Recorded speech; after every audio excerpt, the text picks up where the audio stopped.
is a country where nobody remembers. We are deliberately forgetful. The system is designed to make sure that you do not remember the sacrifices of any heroes. They want you to heroify crooks, beatification of area boys, as the old man once said. They want you to have no lofty ideals to look up to, so they make sure you don't remember these heroes. Be free. It is only when you have confronted the truth and told yourselves those truths and embraced those truths that you can find common ground, and by then you can then navigate your way out of the mess that we are in. But we live in a country where there is a commitment to the erection of lies. The system itself is committed to promoting lies. How did we get to the point where just a generation later, the Nigerian has forgotten, largely forgotten, the true meaning and essence of June 12th? How? How did we get to that point? How did the system achieve this task of ensuring that it is the slaves themselves that have perpetuated the myths by which they have been kept enslaved?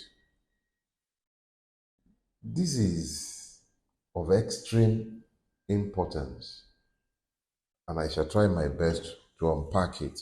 So keep your offense, keep your arguments. We'll come to them and we'll deal with them. But let us deal firstly with the facts. The most dangerous thing that happens in a space is when the truth becomes subjective. Unfortunately for us as a people, this is where we have gotten to. June 12th should not be subjective. The facts are clear and established. I must say that the recent allegations of his having been associated with drug trafficking is pretty new to me. It wasn't something that was out there when we were growing up, and I wasn't exactly a baby, I was in my 20s. But I do remember that as part of the effort to delegitimize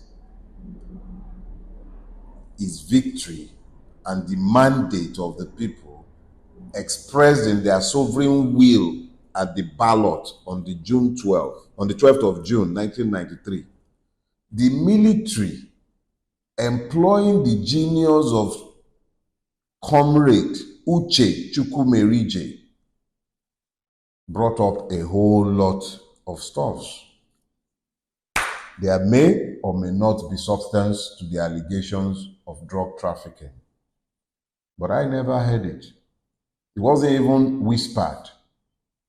It certainly was not an issue in the election of June 12, 1993. Nigerians across the length and breadth of Nigeria, using what was known as Option A4, which 1,000 Mahmoud Yakubu could not have influenced.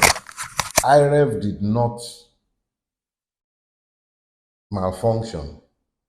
We all saw it in broad daylight. The Nigerian people, from the rainforests of the south to the beginning of the Saharas in Borno, to Kano,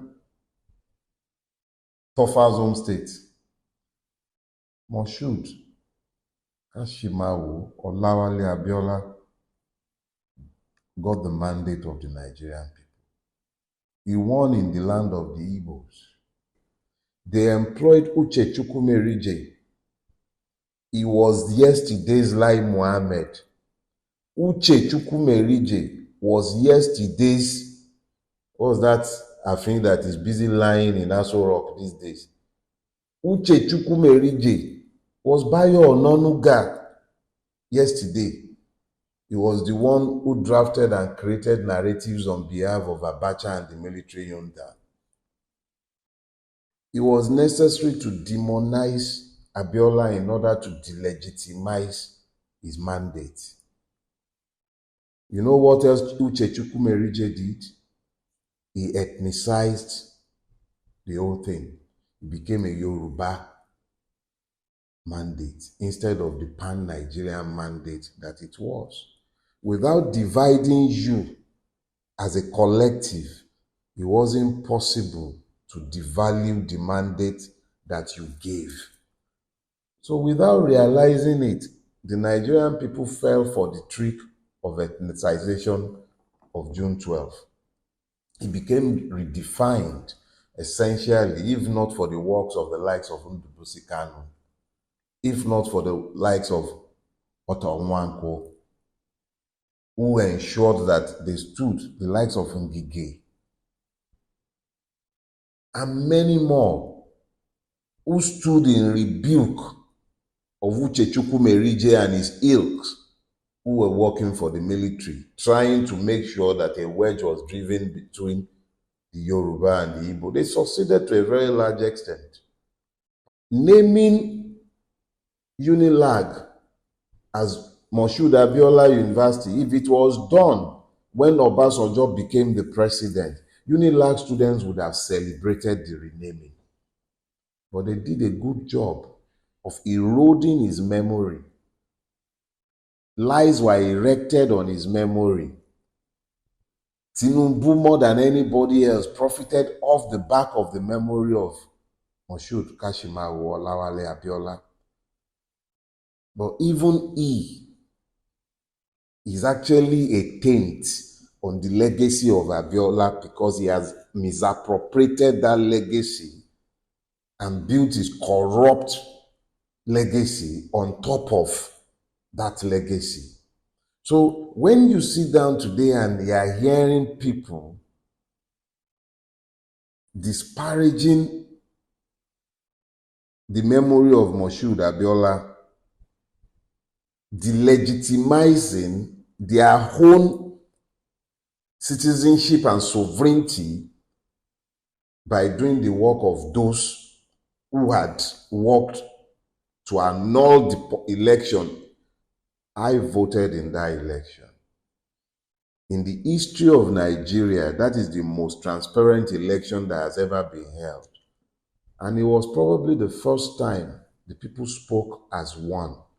But it was also probably the first time where the Nigerian ruling class, in recognition of its own dangers, because if the people's will had prevailed, we would have had a succession of governments brought to power by the will of the people.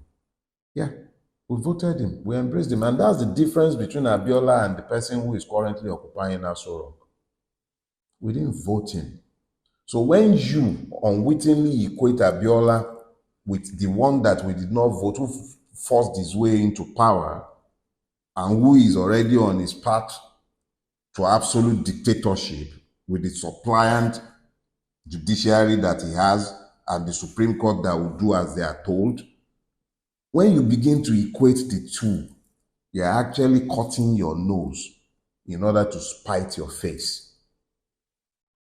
Abiola was never a Yoruba Ronu person. Check his businesses. Check his businesses.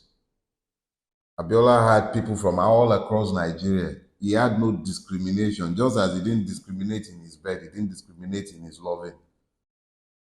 Some people amongst the victims, they got up in spite of the shooting that was going on. They got up. They actually stood up in defiance of the police, of the soldiers who were shooting. So they knew they were going to die, but they got up. So every time you denigrate their sacrifice by doubting that the evil state actually kills them, in spite of the overwhelming evidence, now you have the ECOWAS court confirming it again. In spite of the evidence that you have deliberately ignored to wrap your brains around, when you look at a person like Abiola, who was a multi-billionaire, whether you want to say that it was drug money or money made from the Nigerian system, like there is really any Nigerian rich man who is not exploiting the system up until today, if that is the basis for you thinking it's okay to delegitimize the fact that your parents and some of you, even you, stood in the rain in fact, there was no rain on that day. It was probably the best weather Nigeria ever had on June 12, 1993. Across the length and breadth of Nigeria, clement weather, lovely weather. We stood in that sun, we voted, we were counted, option A4, they will count you right there and then. And then you are sitting down here, you are talking about how he died for himself, he died for ambition. Fools, he died for you. He died for you. He didn't have to be a perfect man.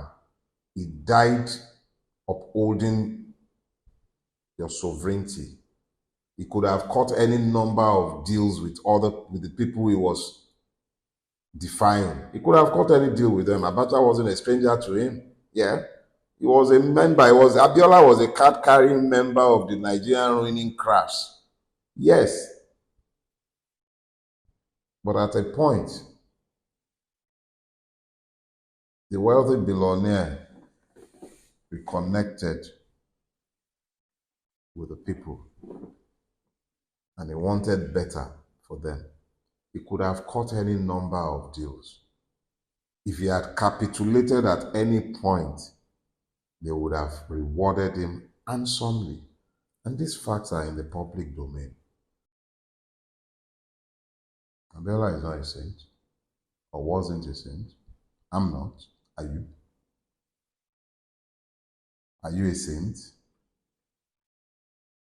We weren't voting for the Papa. He wasn't being voted to become a pope. We were voting for the president of Nigeria. And it was nothing like Bola Ahmed Tinubu. Nah. It was nothing like Bola Ahmed Tinubu. You do the man grave injustice when you equate the two.